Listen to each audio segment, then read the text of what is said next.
बिस्मिल्लाहिर्रहमानिर्रहीम। अस्सलाम वालेकुम नाज़रीन इकराम, मैं हूं मखदूम शहाबुद्दीन और आप देख रहे हैं मेरा फेसबुक और यूट्यूब चैनल। उम्मीद करता हूं आप सब लोग बखैर वाफियत होंगे और जहां भी होंगे अपने अहले खाना समेत खुश भी होंगे और महफूज भी। नाज़रीन इकराम, इमरान खान और फौज में मफाहमत की खबरें, बातचीत की खबरें ये पिछले कुछ दिनों से गर्दिश कर रही हैं। इस हवाले से जो लोग ये मफाहमत की कोशिशें कर रहे हैं उन लोगों ने इनकी तस्दीक भी की, यानी कि मल्टीपल सोर्सेज जो हैं उन्होंने पब्लिकली आकर इन तमाम तर खबरों के हवाले से तस्दीक कर दी कि मफाहमत की कोशिशें चल रही हैं और कुछ मस्बत चीज़ें जो हैं वो आइंदा आने वाले दिनों के अंदर नज़र आएंगी। लेकिन इस सब के अंदर जो अब नई तफसीलात सामने आ रही हैं या फिर नए दावे जो हैं वो अचानक आप कह लें कि उनकी बम्बार्डमेंट की जा रही है। और ये दावे जो हैं ये इनका मकसद क्या है, ये क्यों इस वक्त मंजर आम पर आ रहे हैं, इस हवाले से आम तफसीलात हैं। इसके साथ ही साथ जस्टिस उमर बंदयाल ने अपना आखिरी खिताब किया है और जस्टिस बंदयाल साहब जो हैं वो रो पड़े हैं, आप दीदा हो गए हैं। क्या वजह बनी है उस पर भी बात करते हैं। नवाज शरीफ की लंदन में बड़ी मुलाकातें हुई हैं, पाकिस्तान आमद के हवाले से जो डेवलपमेंट्स हैं वो भी कन्फर्म हो चुकी हैं नवाज शरीफ साहब की, और वो भी आपके सामने रखते हैं। और इस वक्त बड़ा एक दिलचस्प मामला जो है वो बन चुका है और इस वक्त सूरत हाल जो है वो बड़ी इंटरेस्टिंग है। एक जानिब तो नैब तरामीम जो हैं, मैं ये सारी डिटेल्स आपके सामने एक एक करके रखता हूँ जो पॉलिटिकल हैपनिंग्स हैं। सबसे पहले नैब तरामीम ने जितना नून लीग को घुमा के रखा है इतना किसी को नहीं। एक जानिब उन्हें अपनी अपनी पड़ गई हुई है, उम्मीदें हैं काजी फायज ईसा साहब से, देखते हैं सोमवार के बाद क्या होता है। लेकिन अभी तक की सिचुएशन के अंदर नवाज शरीफ साहब जो हैं उनके लिए जो पीपल्स पार्टी उनके साबका इत्तेहादी कह रहे हैं कि नवाज शरीफ का इस्तकबाल नहीं बल्कि उनके लिए जेल तैयार है। नवाज शरीफ साहब जो है उन्हें जेल जाना पड़ेगा अपनी आमद पर, इस्तकबाल के मजे तो वो लें या ना लें वो एक सेकेंडरी चीज़ है। अच्छा भाई, दूसरी जानिब नून लीग की दीदा दिलेरी है, वो कहते हैं 1 मिलियन बंदा नवाज शरीफ का इस्तकबाल करेगा, मियाँ जदों आवेगा लग पता जावेगा, ये नून लीग का नारा है।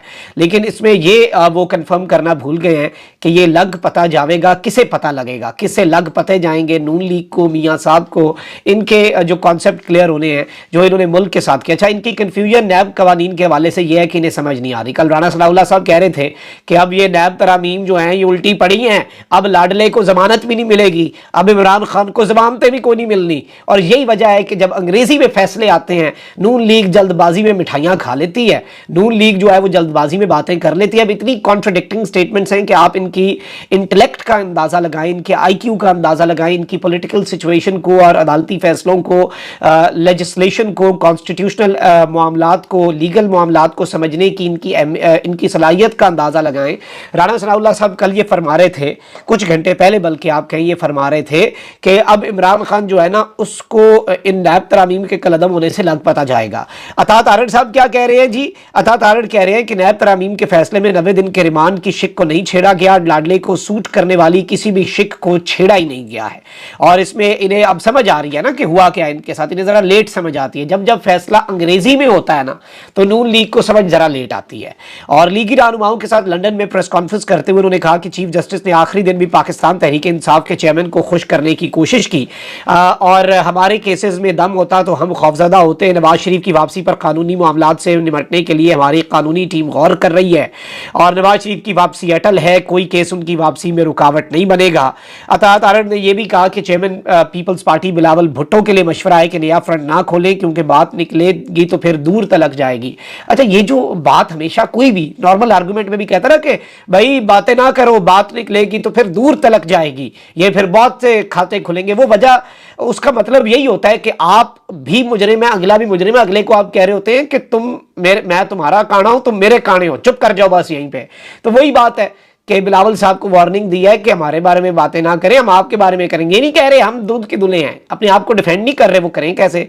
अच्छा, वहीं दूसरी जानिब अब यहां पर बड़ी दिलचस्प बातें हो रही हैं। एक जानिब तो वही हुआ जिसका सबको पता था, पाकिस्तान के अंदर एक पार्लियामेंट जो अपनी अहमियत खो बैठी, गुज़श्ता जो पार्लियामेंट ने 1.5 साल गुजारा उसमें जिस तरह का डमी अपोजिशन लीडर था। और मैं हमेशा ये बात करता था कि ये राजा रियाज साहब इनकी कुल वक़्त जो है वो नून लीग का एक टिकट है और जो लीडर ऑफ द अपोजिशन है अगर वो मरहून मिन्नत हो, लीडर ऑफ द हाउस के एक सिग्नेचर के वो साइनिंग अथॉरिटी थे शहबाज शरीफ साहब और हैं नून लीग के टिकट्स की। नवाज शरीफ साहब तो ताहयात नायल हैं, वो ताहयात कायद हैं, अब वो ज़ाहिर बात है पार्टी प्रेसिडेंट नहीं है। खान साहब के हवाले से उनका यह ख्वाब अभी तक पूरा नहीं हो रहा कि खान साहब को भी नायल करें। लेकिन अब दिलचस्प बात ये हुई है कि लंदन में राजा रियाज ने मुस्लिम लीग नून के कायद नवाज शरीफ और सदर शहबाज शरीफ से मुलाकात की। इन्होंने नून लीग में शमूलियत इख्तियार कर ली। ऑफिशियली शमूलियत तो ये काफ़ी अर्सा पहले इख्तियार कर चुके थे रूहानी तौर पर और नज़रियाती तौर पर। अब चले ये सारी चीज़ें हुई हैं। अच्छा वहीं दूसरी जानिब लंदन में मुस्लिम लीग नून की क़यादत की अहम बैठक हुई है जो मैटर करती है। राजा रियाज साहब वाली बात तो चले रिकॉर्ड की दुरुस्ती के लिए रखना था, वरना राजा रियाज साहब को इतने इंपॉर्टेंट नहीं है। लंदन में होने वाले अहम इजलास में नून लीग के कायद नवाज शरीफ, साबिक वज़ीर आज़म शहबाज शरीफ, साबिक वज़ीर कानून आज़म नज़ीर तारड़, अमजद परवेज़ मलिक, अता तारड़ और इसहाक डार साहब जो हैं वो शरीक हुए। आज़म नज़ीर तारड़ और अमजद परवेज़ मलिक ने नवाज शरीफ और इजलास के दीगर शुरका को साबिक वज़ीर आज़म को पाकिस्तान वापसी के लिए कानूनी टीम जो है उन्होंने ब्रीफिंग दी। इन लोगों ने ज़राए के मुताबिक कानूनी टीम ने नवाज शरीफ को पाकिस्तान वापसी के लिए क्लियरेंस दे दी है। अब इस क्लियरेंस का मतलब क्या है? आप ये देखें कि निगरान वज़ीर आला पंजाब जो है वो कह चुके हैं कानून के मुताबिक हम जो हुआ करेंगे। निगरान वज़ीर आज़म साहब कह चुके हैं कि नायब ने हाई प्रोफाइल बंदे उठाने हुए तो हम उसमें उनकी मुआवनत करेंगे, उसमें रोड़ा नहीं अटकाएंगे। और नाम लिया गया नवाज शरीफ साहब, शहबाज शरीफ साहब, जरदारी साहब का। और इसमें यही बातें हो रही हैं कि ताकतवर भी गालिबन ये फैसला कर बैठे हैं कि रगड़ा जो है वो सबको लगना है और अक्रॉस दी बोर्ड जो है वो बड़े टॉप लेवल पर रगड़ा जो है वो लगना है। तो ये सारी चीज़ें जो है ये इस वक्त डिस्कस हो रही हैं, ये सारी चीज़ें बैकएंड पे चल रही हैं। कानूनी टीम का कहना है कि नवाज शरीफ को पाकिस्तान वापसी पर मुकदमात में कानूनी मसाइल पर कोई मुश्किलात दरपेश नहीं है। अब ये अगर मुश्किलात दरपेश ना होती तो वो अपने भाई के वज़ीर आज़म होते ना, आ जाते भाई। ऐसा तो ना कहें। अब मतलब ये खबर आपने जियो को दे दी और जियो ने एज इट इज़ रख दी और आप एक्सपेक्ट करते हैं कि सब उस पर यकीन कर लें। मैं इसलिए साथ बता रहा हूँ कि ये जियो खबर दे रहा है। नून लीग की कानूनी टीम ने नवाज शरीफ की पाकिस्तान वापसी के लिए लाया अमल तैयार किया है और नवाज शरीफ साहब जो हैं उनका फ़कीदुल मिसाल इस्तकबाल जो है वो नून लीग करने का ऐलान कर चुकी है। करेगी या नहीं ये तो देखना है। मरीम नवाज़ जो है उन्होंने भी खामोशी तोड़ी है और उन्होंने कहा है कि नवाज शरीफ को माइनस करने वाले खुद माइनस हो चुके और नवाज शरीफ को माइनस करते करते पाकिस्तान की तरक्की माइनस हो गई। और इस सब के अंदर खैबर पख्तूनख्वा में पार्टी के मुशावरती इजलास में इन्होंने कहा कि नवाज शरीफ नहीं आ रहा बल्कि पाकिस्तान की खुशहाली का दौर वापस आ रहा है। नवाज शरीफ को माइनस करने वाले खुद माइनस हो गए और मेमारे पाकिस्तान वेलकम बैक, साजिशियो गुड बाय। और ये मरीम नवाज शरीफ साहब जो हैं वो कभी कभी अचानक निकल आती हैं बाहर और वो आके बहुत ज़्यादा स्टेटमेंट्स देती हैं, फिर वो अचानक गायब हो जाती हैं और एक अजीब सी उनकी ट्विटर की भी और उनकी स्टेटमेंट्स की भी सूरत हाल है। अब उस पर हम क्या कहें। अच्छा वहीं दूसरी जानिब आपको पता है कि चीफ जस्टिस जो हैं उनके ऊपर इन्होंने हमले करने ऑलरेडी शुरू कर दिए। मैंने आपको पिछले व्लॉग के अंदर भी बताया कि एक बड़ा तफसीली आर्टिकल और एक पूरी रिपोर्ट जियो ने जारी कर दी है कि चीफ जस्टिस उमर अता बंदयाल जो हैं खुसूसी जजेस के ज़रिए, मखसूस जजेस के ज़रिए सियासी इंजीनियरिंग की स्या अदालती तारीख पर एक नज़र, मतलब इस तरह के अल्फाज इस्तेमाल किए जा रहे हैं कि इसकी ईमा पर ये सबको पता है। और अगर जस्टिस उमरता बंदयाल की धड़ेबंदी थी तो क्या काजी साहब की धड़ेबंदी नहीं थी? मतलब देखें जस्टिस उमरता बंदयाल पर बहुत से ऐसे नुकात हैं जिन पर तनकीद की जा सकती है, कंस्ट्रक्टिव क्रिटिसिज्म किया जा सकता है, उसमें कोई दूसरी राय नहीं है। बहुत से मौके पर हम भी करते हैं, लेकिन ये अनजस्ट है, ये आप इस तरह से करें। अच्छा chief justice of Pakistan justice उमरता Bandial supreme court के अफसरान और स्टाफ से अलविदाई खिताब के दौरान आबदीदा हो गए हैं।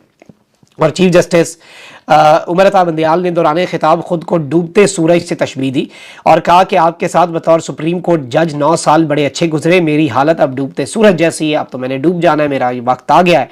उन्होंने कहा कि आप लोगों का अभी वक्त पड़ा है, आप सब अपनी भरपूर लगन से काम करें और आप इसी तरीके से अपना काम करते रहें।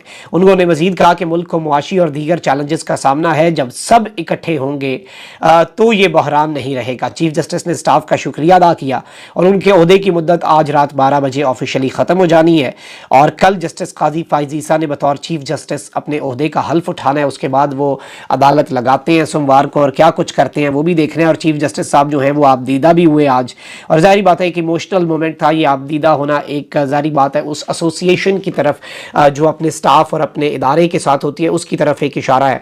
और उन्होंने कहा कि मैं अपना जो हिस्सा है वो डाल गया हूँ स्टाफ से, वो अपने मुखातिब थे, 9 साल इस स्टाफ के साथ उन्होंने गुजारे। तो आई डोंट थिंक कि इसके अंदर कोई पॉलिटिकल या इस तरह का एंगल देने की ज़रूरत है। ये एक बड़ा इमोशनल मोमेंट होता है लोगों के लिए, अपने ज़ात के लिए, तो ऑब्वियसली ये एक बड़ी चीज़ है और ये वो उनका मोमेंट है तो उसमें वो आबदीदा हुए, थोड़े बहुत आंखों में आंसू आ गए। तो फेयरवेल्स में नॉर्मली हम ये देखते हैं, ऐसा होता है, इट्स नॉट समथिंग न्यू। इसके साथ ही साथ अब DGISI जनरल नदीम अंजुम साहब जो हैं उनकी एक्सटेंशन कंफर्म हो चुकी है। मैंने आपको 2 हफ्ते पहले ही कोई बता दिया था जब एक और लेफ्टिनेंट जनरल साहब का नाम आ रहा था और एक और जनरल साहब का नाम दे के कि इन्होंने कह दिया कि जी वो चेयरमैन नादरा लग रहे हैं, नादरा के चेयरमैन लग रहे हैं गालिबन। तो मैंने उस वक्त भी आपको ये बात कही, आपकी खिदमत में रखी कि ऐसा कुछ नहीं है। और फिर हमने 2-3 दिन पहले फिर आपको कंफर्म किया कि जनरल नदीम अंजुम साहब जो है उन्हें एक्सटेंशन मिलेगी, वो कहीं नहीं जा रहे, DGISI के तौर पर वो सर्व करते रहेंगे, यूनिफॉर्म्ड उनकी ये सर्विस जारी रहेगी, यूनिफॉर्म में वो रहेंगे। और इवन इसमें अब तो ये कंफर्म भी हो गया गैर मुअय्यना मुद्दत के लिए, और इवन DGC जो है मेजर जनरल फैसल नसीर वो भी अपना काम जारी रखेंगे। तो there is no change in the team. लेकिन इस सब के अंदर मोहम्मद अली दुरानी साहब कंफर्म कर चुके हैं कि एक मल्टी प्रॉन्ग्ड स्ट्रैटेजी जो है वो इस्टेब्लिशमेंट लॉन्च कर चुकी है। अब बहुत से ऐसे साफ़ी हैं जिन्हें इस खबर को मानने को ही वो तैयार नहीं है, वो आंखें बंद करके ऐसे बैठे हुए हैं और वो मानते हैं, लेकिन वो ज़ाहिर बात है उनका दिल नहीं मानता। नवाज शरीफ साहब को वो दुनिया का सबसे बेहतरीन सियासतदान, स्टेट्समैन, पाकिस्तान के तमाम तर मामलात का जो है मसीहा समझते हैं, डिक्लेयर करते हैं, समझते वो खुद भी नहीं होने, मुझे पता है इतना समझदार लोग हैं वो सारे ये साफ़ियों का टोला, लेकिन वो अवाम को ज़रूर समझाते हैं। और अवाम नहीं उनकी चीज़ें बाय करती, उनकी बातों को अवाम उठा के किक मारती है, लात मार देती है, लेकिन वो फिर भी बेचारे लगे रहते हैं, क्योंकि सारी बात है उन्हें अपना उनका काम चल रहा है उससे।